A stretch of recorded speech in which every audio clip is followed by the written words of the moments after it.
रामायण के वनवास काल में एक महत्वपूर्ण घटना घटी जो आज भी मानव जीवन के लिए एक महत्वपूर्ण शिक्षा है। जब राम, लक्ष्मण और सीता वन में रह रहे थे, तब एक दिन राम ने एक माया मर्ग को देखा और उसे पकड़ने के लिए चले गए। लक्ष्मण उनके साथ जाने के लिए तैयार थे, लेकिन राम ने उन्हें सीता की रक्षा के लिए रुकने को कहा। कुछ समय बाद सीता जी ने राम के मर्ग के पीछे जाने की आवाज़ सुनी और उन्होंने लक्ष्मण से कहा कि वे राम के पीछे जाए। लक्ष्मण ने सीता जी को समझाया कि राम किसी खतरे में नहीं है, लेकिन सीता जी ने आग्रह किया कि वे जा सकते हैं।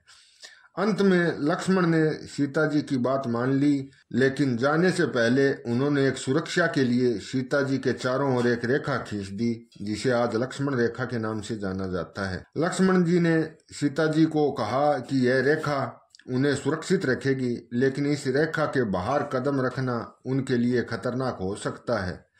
सीता जी ने लक्ष्मण के आदेश का पालन किया, लेकिन कुछ समय बाद एक सन्यासी के रूप में रावण ने सीता जी के पास आया और भिक्षा मांगने लगा।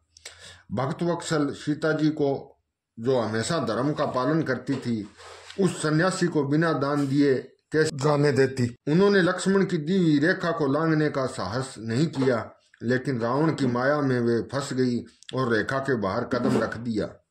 इसी कारण से रावण ने उन्हें पकड़ लिया और लंका ले गया। यह कहानी हमें सिखाती है कि हमें अपने कर्तव्यों और सीमाओं को पालन करना चाहिए। लक्ष्मण रेखा केवल एक भौतिक रेखा नहीं थी, बल्कि यह एक आत्म संरक्षण और सीमाओं को निर्धारित करने का प्रतीक थी।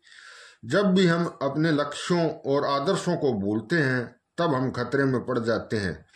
लक्ष्मण रेखा हमें यह भी सिखाती है कि भक्ति और श्रद्धा का पालन करते हुए हमें अपने आसपास के खतरों से सतर्क रहना चाहिए।